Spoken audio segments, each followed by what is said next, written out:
Então, essa criança pode estar com anemia, pode estar com plaqueta bem baixa. Outros exames importantes são dois principais, que é a punção de medula óssea, o mielograma, e a biópsia de medula óssea. E aí a medula óssea vai mostrar para a gente aquele excesso de blastos, então, para se fazer o diagnóstico, o percentual de células tem que estar acima de 20%. Exames de imagem, né, para ver, às vezes tem infiltração de timo, uma tomografia de crânio, colher um líquor desse paciente, o líquido da espinha, para ver se tem comprometimento, se tem células no sistema nervoso central. O exame de imunofenotipagem, uma coisa importante para se dizer é que, assim, mesmo sendo os linfócitos, a gente ainda tem dois tipos de linfócitos que podem dar uma LLA. Tem os linfócitos B e os linfócitos T. Aqui a gente vai falar dos linfócitos B, que são 80% das LLAs, que acabam tendo um prognóstico melhor do que o T. Então, quando a gente seguir falando e depois a gente vai ver a indicação do CAR-T, é para LLA-B, né, origem de célula B. E aí a imunofenotipagem ajuda na identificação dessas células e os testes citogenéticos. O que é a citogenética? Vocês lembram, a gente tem as nossas células, dentro das nossas células a gente tem os cromossomos, né, os 46 cromossomos, que são aquelas fitas enroladinhas em formato de X. Por algum motivo, também, esses cromossomos podem ter mutações, perder um pedacinho, trocar um pedacinho um com o outro, e isso pode causar a LLA. E isso ajuda a direcionar tratamento, né, dependendo do tipo de alteração, do tipo de alteração desse cromossomo quando ela está presente. Então, é um exame bastante importante também. E como é que eu sei que esse paciente está grave, mais grave, menos grave? Como é que ele pode evoluir? Geralmente, a gente observa alguns critérios, como a idade. Então, os pacientes mais jovens tendem a ter melhores resultados ao tratamento, né, do que os adolescentes, do que os de mais idade. A quantidade de blastos que esse paciente tem na medula óssea, né, que mostra para a gente quão avançada está essa doença, e se esses blastos já chegaram em outros órgãos, já chegaram no baço, já chegaram em linfonodos, no cérebro, né, em outros órgãos também. O tipo dessas anormalidades cromossômicas, né, tem um tipo bem específico, que é o cromossomo Filadélfia, um pedacinho do cromossomo 9 troca com um pedacinho do cromossomo 22, e aí o tratamento é específico, né, que tem um prognóstico um pouquinho mais complicado, e a resposta própria à quimioterapia, né, então, paciente que responde mais rápido, provavelmente é um paciente que vai ter um prognóstico melhor. Uma coisa importante para dizer em relação a esse tratamento, quando os pais recebem um diagnóstico, é uma leucemia, a gente tem historicamente aquele susto, né, aquele baque, porque antigamente, década de 50, década de 60, o prognóstico realmente era muito ruim, né? Então, se a gente tem hoje em dia 85, 90% das crianças com LLA sendo curadas efetivamente, naquela época, essas taxas eram de 10%, 15%, então era quase uma sentença mesmo, né? Então, hoje em dia, graças a Deus, o desenvolvimento do tratamento e de diversos protocolos de tratamento, né? Então, a gente tem protocolos, os tipos, a combinação dos tratamentos, existem diferentes tipos, de acordo com a experiência do serviço, de acordo com a experiência do médico, característica da criança, e tudo isso agora cada vez mais rápido vem sendo estudado, né? Então, vem sendo estudado esse tratamento. Então, a gente sai de uma mortalidade de 90% e vai para uma cura de 90%, e agora o nosso foco são esses 10%, né? Então, a coisa vai se afunilando, porque a gente quer dar para todos os pacientes boas chances de recuperação. Então, esse é um ponto bastante importante. Falando rapidamente das fases do tratamento, o tratamento, então, vai ser dividido em 3 fases, que a indução é aquela fase inicial, que o objetivo é eliminar esses blastos da medula óssea, fazer com que as hemácias, as plaquetas se recuperem e voltem, né, para os seus níveis normais, dar aquela levantada na criança. A resposta completa, quer dizer, a eliminação desses blastos ainda não significa cura, mas é o primeiro passo para ela, né? Então, olha que bom, 95% dessas crianças entram em remissão após 1 mês de tratamento. E sempre vai ser feita uma quimioterapia intratecal. O que que é isso? Injeta-se um quimioterápico na medula, não na medula óssea, na medula espinhal, né, no líquido espinhal, para que se evite ou se trate, se já tem algum comprometimento, a LLA no sistema nervoso central. Então, isso é feito nessa fase, na indução, é feito na consolidação, né? Então, é um tratamento bastante importante. Uma vez que se induziu essa remissão, aí você consolida, né? Então, é uma fase bastante intensa, é uma fase demorada, né? Dura vários meses, continua o tratamento do sistema nervoso central e ele vai variar de acordo com o risco e de acordo com a característica, o estado geral do paciente, o tipo de alteração genética que ele vai apresentar. O paciente ficou bem, a doença permanece em remissão, sai da fase de consolidação, vai para manutenção, e algumas crianças, se estão em maior risco, continuam a receber uma quimioterapia um pouco mais intensa, né? Então, essa criança vai estar o tempo todo sendo acompanhada, sendo avaliada, tendo a sua doença residual mínima, que se chama, né? Nem que seja um pouquinho, aquela procura bem minuciosa, se ainda sobrou alguma célula, algum blasto, né, alguma célula com problema. Então, esse paciente vai estar constantemente em acompanhamento. Aqui é o que eu estava falando, então os esquemas vão sendo modificados, vão sendo customizados de acordo com a necessidade de cada paciente. Então, essa é a jornada, né? Então, o paciente recebe o diagnóstico, e aqui eu quero mostrar para vocês como se distribuem, como com a distribuição desses pacientes acontece. E se ele falha ou recai ao primeiro tratamento, qual é o próximo passo? O que acontece com esse paciente? Então, a gente tem aqui a taxa de cura alta. Esse paciente é diagnosticado, primeira coisa, faz todos aqueles exames, ele é classificado em relação ao seu risco, se é um risco padrão, se é um risco alto, muito alto, recebe o tratamento adequado, e aí ele recebe, então, a quimioterapia de primeira linha. Nesse momento, cerca de 2 a 3% dos pacientes falham, não respondem, né? O organismo, os blastos não são destruídos com esse tratamento de primeira linha. E aí o paciente vai, então, para um tratamento de segunda linha, né? Então, o tratamento de segunda linha de escolha é o transplante de medula óssea alogênico. Existem 2 tipos de transplante de medula: o autólogo, que é a própria pessoa retira células, é tratada e essas células retornam, e o alogênico. Então, aqui nesse caso, como é a medula da criança que está doente, não adianta tirar e depois devolver. Você tem que eliminar, esvaziar essa medula, e aí ela receber de um doador compatível uma medula nova, né, para que essa doença, então, tenha um potencial de cura. Só que para receber essa medula, essa criança tem que passar por uma quimioterapia, uma segunda, né? Porque a primeira ou não deu certo, ou ela recaiu, respondeu lá os 97%, mas recaiu, e a gente vê que 15 a 20% deles recaem.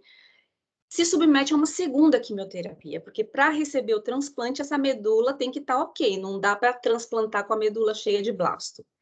Nesse momento, no tratamento de segunda linha, 15% dos pacientes falham, então não podem receber o transplante porque não conseguem preparar essa medula para receber o transplante.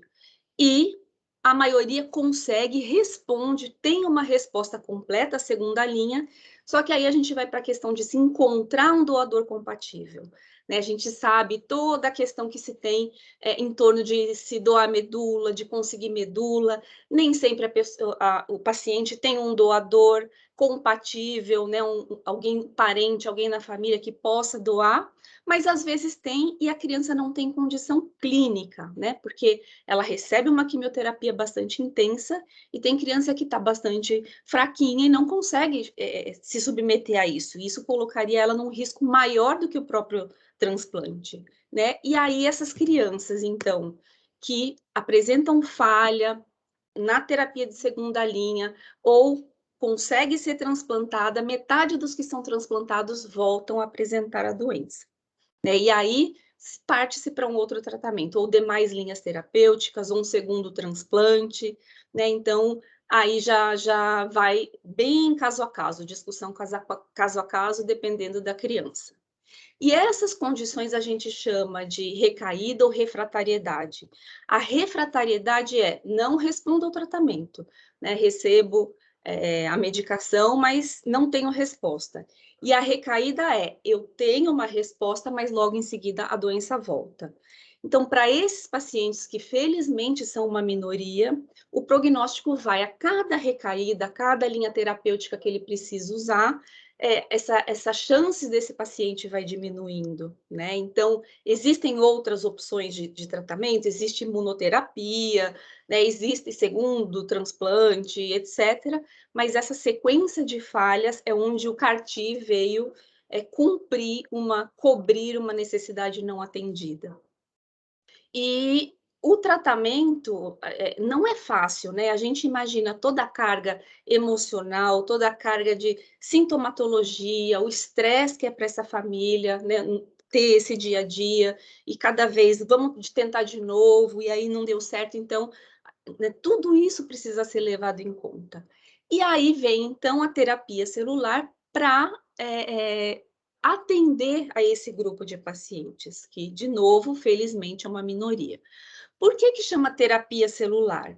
A gente sabe que o nosso organismo tem mecanismos naturais de se proteger contra o câncer, né? A gente tem trilhões e trilhões de células e as nossas células se reproduzem constantemente, umas mais, igual do trato gastrointestinal, dos folículos pilosos, outras menos, neurônio, etc.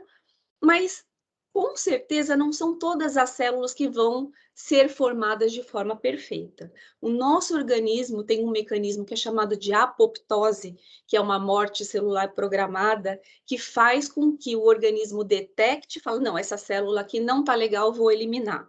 Então, ele tem essa capacidade. Quem tem essa capacidade? Os próprios linfócitos, né? Os próprios linfócitos, a gente vai ver na terapia celular, os linfócitos T nesse caso. Tá, mas se a gente tem esse mecanismo de proteção, por que o tumor aparece? Dois motivos. Ou o nosso mecanismo falha por algum motivo, pela própria alteração genética, então eu precisaria de uma proteína que a genética não me deixa produzir, ou eu produzo e a função dela não é boa, ou porque o tumor danadinho consegue se camuflar. Ele coloca uma capinha fingindo que é próprio do nosso organismo, que é self, e aí ele consegue se camuflar e passa, né, desapercebido, e aí se prolifera e cresce. Então, a terapia celular veio para modificar essas células para que, as nossas células, para que não adianta o tumor se esconder, se modificar, ou se eu tiver algo que não está funcionando bem, eu vou programar aquela célula certeira, né? Então, eu vou construir, pegar minha própria célula, levar para um laboratório e falar, não, eu vou colocar uma alteração, mudar o gene dela aqui, que ela vai ficar ok para destruir a célula neoplásica. Então, esse é o princípio, utilizar o nosso próprio organismo para a cura. Vários tipos de doença, principalmente neoplasias, cânceres estão sendo estudados, doenças hematológicas, doenças de tumores sólidos, né? A gente sabe que para alguns funciona melhor, para outros menor, estão associando droga. Então, gente, isso está sendo muito, muito estudado, né? Então, isso é um alento. A gente vê que as pessoas estão buscando, e isso cada vez mais a tendência é a gente conseguir individualizar o tratamento. Então, antigamente uma pessoa tinha, por exemplo, um tumor de mama, ela tem câncer de mama. Não. Hoje ela tem qual tipo, qual mutação, porque cada tipo de mutação ela vai receber um remédio diferente, porque vai dar uma sobrevida diferente. Então, está se particularizando, se customizando ao nível genético esse tratamento. E isso a gente está vendo agora. A gente está vivenciando um momento histórico, né, no tratamento do câncer. Então, vamos ver como é que isso vai funcionar. Ela é considerada uma terapia avançada, por tudo isso que eu falei, né? Não é um remédio da prateleira, tem toda uma logística envolvida na manufatura, na produção dessa célula, de jeito nenhum vai substituir o medicamento que já existe, ela vai complementar aquilo que o tratamento que existe hoje não está conseguindo cobrir. Então, são novas possibilidades terapêuticas, principalmente de doenças raras. E é uso único. Não é um medicamento que eu tomo como uma doença crônica, né? Eu vou receber uma bolsa ali, e aí esse medicamento vai fazer efeito por algum tempo. Então, olha aqui como é que funciona isso. As células do paciente, esse paciente vai ser submetido a uma férise, então é um procedimento no qual as suas células T, os seus linfócitos T, vão ser retirados, vão ser empacotados, colocados numa bolsinha, congelados, criopreservados e enviados para a fábrica. Lá na fábrica, eu vou até voltar esse slide para vocês verem aqui, ó.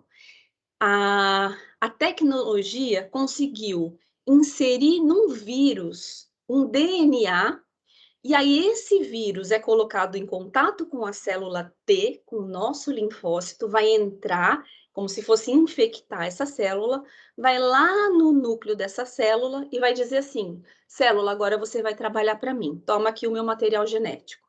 Né? Então, a célula, que é o linfócito T, acolhe esse DNA desse vírus, e aí, então, ele vai... Olha lá de novo o processo. Entrou lá no núcleo, e ele vai dar o sinal, dar o comando, e aí ela vai começar a expressar receptores, e são esses os receptores, gente, que vão reconhecer as células tumorais. São esses receptores que faltavam para esse tumor, então, ser reconhecido. E aí ele vem aqui, se liga à célula tumoral e destrói essa célula tumoral. Então, o paciente vai receber de volta essas células dele mesmo, modificadas, e lá dentro dele, esses linfócitos T vão procurar as células tumorais e destruir, né? Então, olha como é uma terapia avançada, né? Então, aqui está todo o caminho, como é que acontece, né? Então, a gente tem aqui a criança ou o adulto, são duas as indicações, eu falei da LLA-B, né? Mas também existe um tipo de linfoma, que é uma doença de pessoas de mais idade, linfoma de células, de grandes células B, que também tem indicação, tá? E aqui, para LLA-B, é de crianças e adultos jovens até 25 anos, incluindo os 25 anos.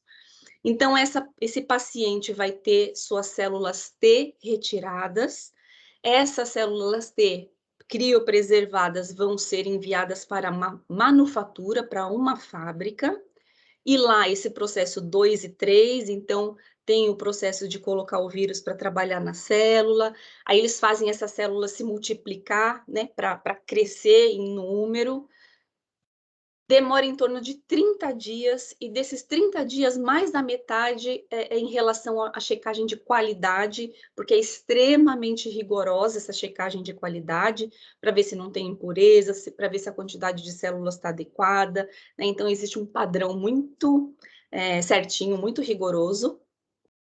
Aí, esses pacientes, essas células, né, o pacotinho é congelado novamente, volta para o paciente. Esse paciente recebe uma espécie de quimioterapia, que a gente chama uma linfodepressão, destrói os seus linfócitos que poderiam atacar essas células T, porque essas células T não vão ser reconhecidas imediatamente como self, elas estão modificadas.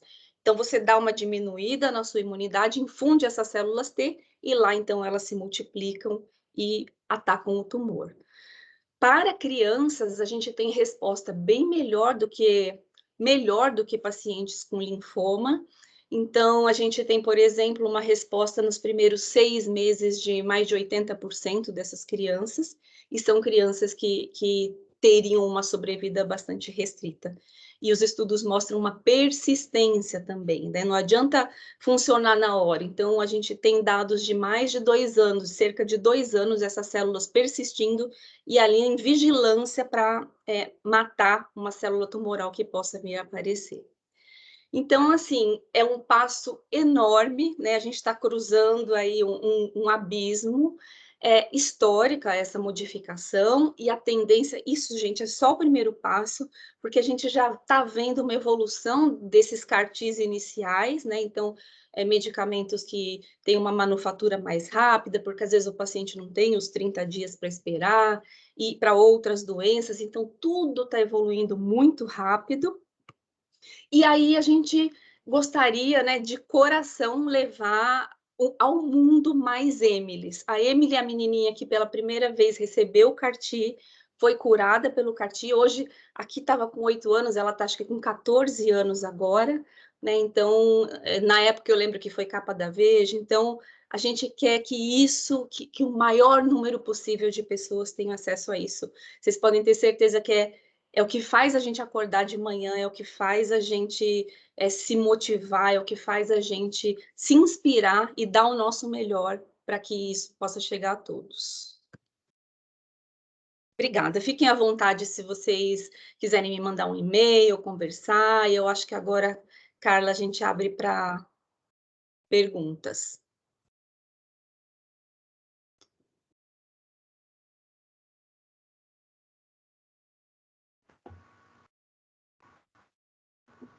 Se me permitir, eu quero fazer a primeira pergunta.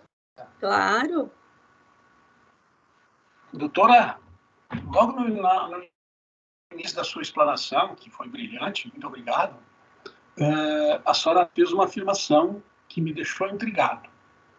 Por que isto só acontece com os meninos brancos? Não é que só acontece, né? Existe uma distribuição e todas as doenças acabam tendo isso, algumas não têm diferença, né? Mas a genética provavelmente favorece. O porquê exatamente a gente não sabe. Acontece com meninas, né? Tanto a Emily aí da foto, né? Acontece com negros, acontece sim, mas existe uma discreta predominância. Entendi. Eu achei que esse mal era meio assim, sei lá, só um tipo de pessoa que pudesse ter, mas enfim, tá claro. Todo mundo, né? Todas as pessoas. E eu acho que a gente recebeu uma pergunta aqui no chat em relação a custo. A gente ainda não tem essa informação, né? Então, aqui no Brasil, a Novartis submeteu à Anvisa, então está sob a aprovação da Anvisa, né? Então, a gente ainda não tem essa informação de preço, a gente não tem um medicamento aprovado. Essa precificação, ela vai ser buscada após essa aprovação. Acho que vocês têm acompanhado essa questão de vacinas, né? Todo o questionamento. Então, a Anvisa é muito rigorosa, é uma agência extremamente rigorosa. Eles, às vezes, fazem perguntas que o FDA não fez, então é uma agência que a gente, muito séria, a gente confia muito, então está nas mãos deles nesse momento, qualquer dúvida que eles tenham, eles podem nos perguntar, a gente responde, mas ainda a gente não tem muita ideia em relação a custo.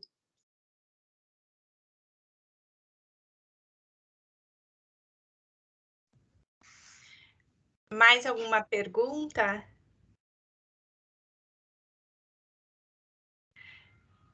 Ana, acho que eu vou te doutora, mais uma. Pode. Pode fazer. Acho que travou. Tudo bem, tá na...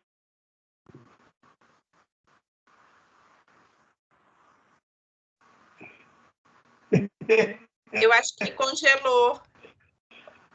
Rocco, você pode repetir a pergunta?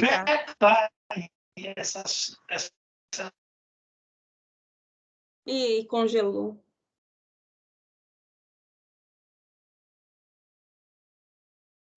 Rocco, você não quer fazer no chat, não?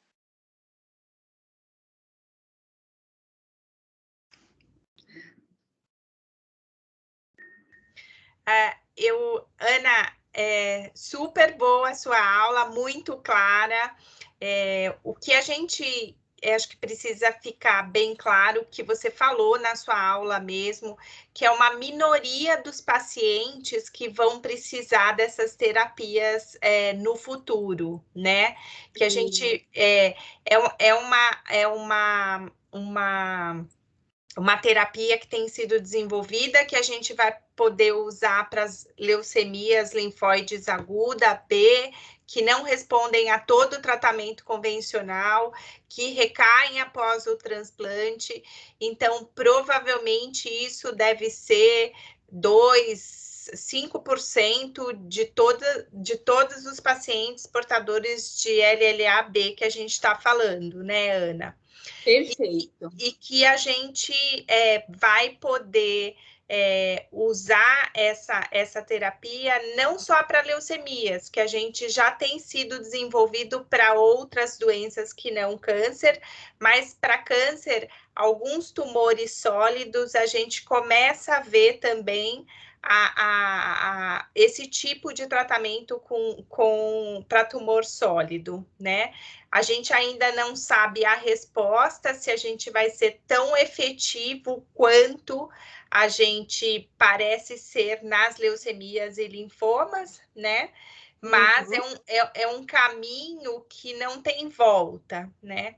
O que a gente se preocupa é que não basta eu coletar a célula, pôr no laboratório e injetar o vírus. Por trás disso, eu preciso ter expertise das pessoas que trabalham e eu preciso ter bons laboratórios, né? Então, perfeito. eu acho que o nosso desafio como país é dificilmente, tirando o privado, eu vou conseguir fazer esse tipo de tratamento fora das universidades, que são os lugares que deveriam ter os melhores laboratórios e as pessoas mais capacitadas. Então, um desafio nosso no país é o investimento desses locais, né, Ana?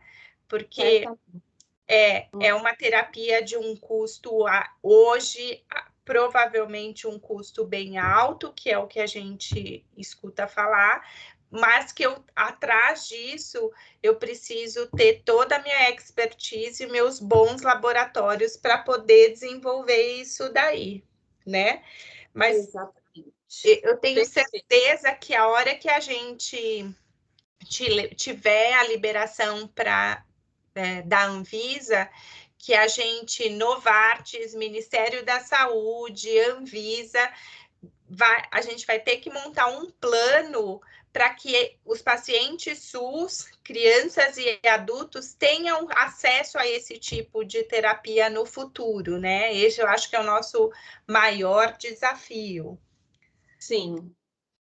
Perfeita sua colocação, Carlos. Os tumores sólidos, voltando um pouquinho, os tumores sólidos estão sendo estudados, a gente tem estudo com próstata, enfim, né, outros tumores.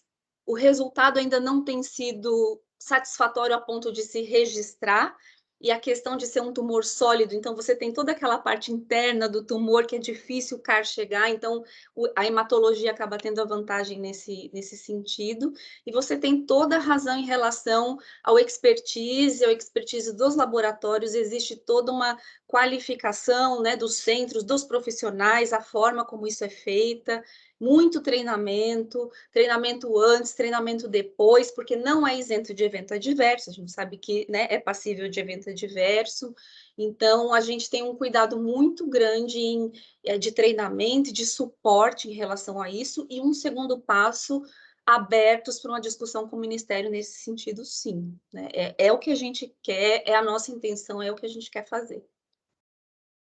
Acho que a Vera quer fazer uma pergunta. Gostaria, sim.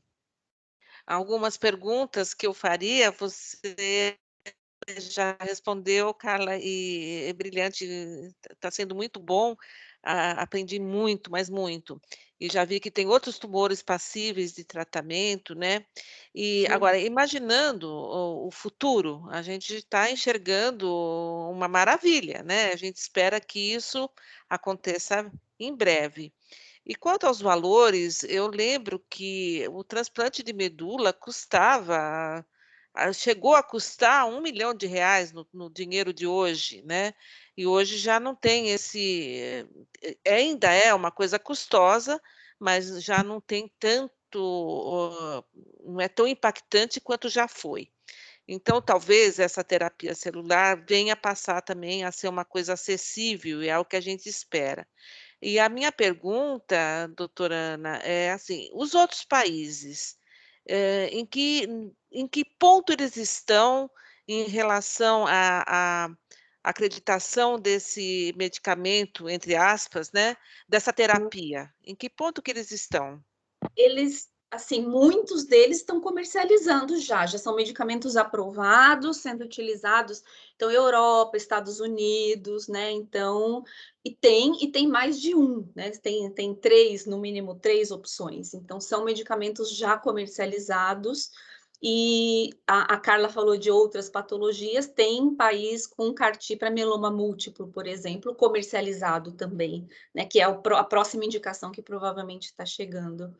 Então, a gente tem dados de estudo de vida real, inclusive, né? Tem o banco de dados CIBMTR, então, eles coletam dados de pacientes reais utilizando no seu contexto de vida real mesmo, de tratamento de doença. E nesses países, o valor é sempre um valor alto, por enquanto. Considerado um valor alto. A gente vê que sim, mas o que é interessante aqui? No Brasil, a precificação, eles levam em conta a Câmara responsável o menor preço vigente no mundo, né? Então, o Brasil vai ter que trazer, se quiser comercializar, o menor preço possível, né? Que isso é feito fora. Então, existe uma proteção nesse sentido também, né? E é o que a gente pretende fazer. A gente quer trazer e atingir o maior número possível de pessoas. Se Deus quiser. E a previsão, a gente que é leigo no assunto, ouve dizer que tem medicações que levam até 10 anos para serem aprovados pela Anvisa, porque é o procedimento deles, e eu não estou aqui para dizer se está certo ou errado, né? É o procedimento deles. E a previsão é que ainda transcorra todos esse tempo, todos esses 10 anos ou não? Não, Vera, é bem menos tempo. Eu acho que o que demora acaba sendo a incorporação pública, né? Então, esses medicamentos vêm, são aprovados pela Anvisa, entram primeiro no sistema privado, e aí tem esse gap de 10 anos para chegar no público. A aprovação é rápida, não é tão demorada, né? A menos que tenha algum ponto muito crítico que a gente não acredita porque está aprovado em outros países, enfim. Claro. Mas acaba sendo essa incorporação. Muito obrigada. Em que período do tempo desses 10 anos nós estamos, doutora? Então, a gente está no início porque a gente não tem aprovado ainda, e a gente espera que não leve esses 10 anos, né? A gente vai trabalhar duro para isso, né? Sim. Porque as crianças não têm 10 anos para esperar não tudo isso. Não tem tempo, as crianças não têm tempo para esperar. Né? Então, eu acho que é parte do nosso esforço e boa vontade e vontade de fazer acontecer, ajudar nesse sentido. Muito legal. Claro que a Anvisa tem que ter os seus critérios, principalmente em função da segurança, né? Exatamente. A segurança da vida, né? Não dá para administrar qualquer tipo de droga, qualquer tipo de coisa, né? Mas, sim, puxa vida, o que está se fazendo para sensibilizar esse pessoal no sentido de, sei lá, de resolver essa questão assim num prazo mais razoável? Eu acho que tudo isso vai ter que ser conversado, né? Porque sem a aprovação do produto, a gente não pode tomar atitude nenhuma, né? Tudo tem que ser mediante a aprovação da Anvisa. Então, a gente está nessa fase de aguardar mesmo. Ana, aqui é Tereza, tudo bom? Primeiro, queria agradecer você de estar dando essa explicação de uma forma tão acessível, tão clara, que fica fácil para a gente entender realmente todo esse processo, que não é tão fácil assim, né? Deixa eu fazer uma pergunta. Existe algum estudo sendo realizado no Brasil agora? Alguma criança ainda pode entrar no estudo? Nesse momento, não. Estudo da Novartis, não. Ok.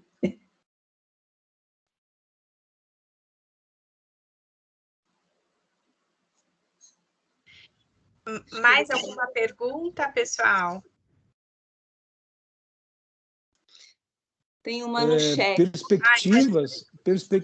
Perspectivas de acontecer esse tipo de teste aqui no Brasil, doutora, que a doutora Tereza referiu? Para a indicação que está na Anvisa, que é a leucemia linfóide aguda em crianças até 25 anos, né, adultos jovens, e linfoma não. A partir do momento que a gente submete na Anvisa, é porque os estudos clínicos foram concluídos, né? Então, a gente já tem esses dados. Mas nada impede que no futuro, com outras moléculas, outras patologias, isso possa vir a acontecer. Né? Então, por enquanto não, mas não é fechado. Isso pode no futuro acontecer. Desde quando a Novartis entrou na Anvisa? Com esse projeto, com essa? Em maio. A gente submeteu no mês de maio. Maio deste ano. Então, é muito recente.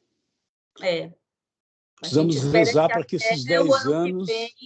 Não, a Anvisa não vão 10 anos, vão alguns meses. A gente espera que começo do ano que vem a gente já tenha alguma posição. É muito incerto, né? Assim, não tem muito como a gente prever, mas, em média, pelas aprovações, pelo tempo que outros produtos levaram, a gente espera que primeiro semestre do ano que vem já tenha algo. Acho que a dificuldade maior é a aprovação na Conitec, né, para a incorporação da tecnologia no SUS, né? Essa é a dificuldade maior, né? Exato.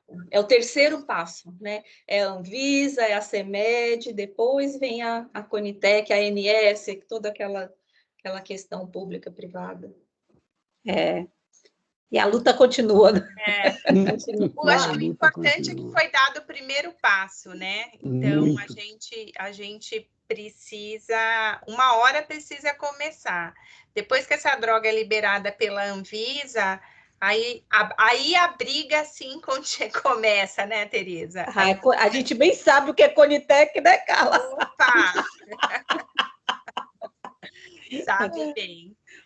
Deixa eu fazer um agradecimento aqui em público à Carla, que eu, nesse sufoco, nem conversei direito com ela, mas ela aceitou prontamente ajudar a gente nessa intermediação aí. Obrigada, viu, Carla? Imagina, foi um prazer. Nossa Senhora. Delícia de palestra, doutora Ana. Muito bom, muito bom.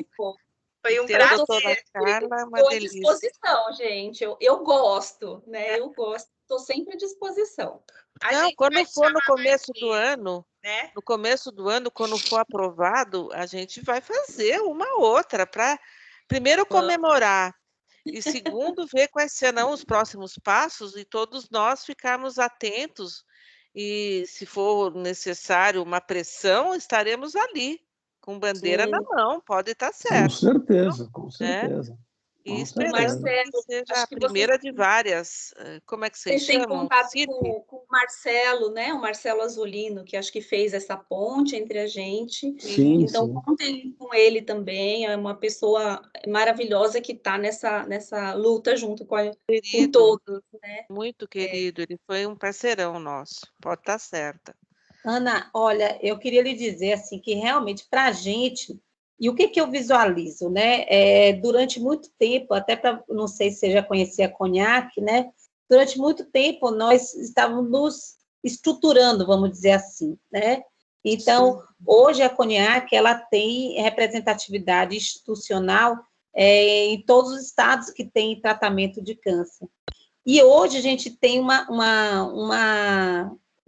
essência de saber que temos que estar junto, a sociedade científica, como a SOBOP, a CONIAC, gestores, nós temos que estar unidos para o bom, porque não adianta cada um trabalhar no seu setor separadamente, né? Então, obviamente, vão ter coisas que são características da CONIAC, outras coisas serão características da SOBOP, mas, assim, no que se refere à melhoria do atendimento das crianças com câncer, nós temos que nos unir, ser uma voz única, para que aí a gente consiga ter força para alcançar essa melhoria.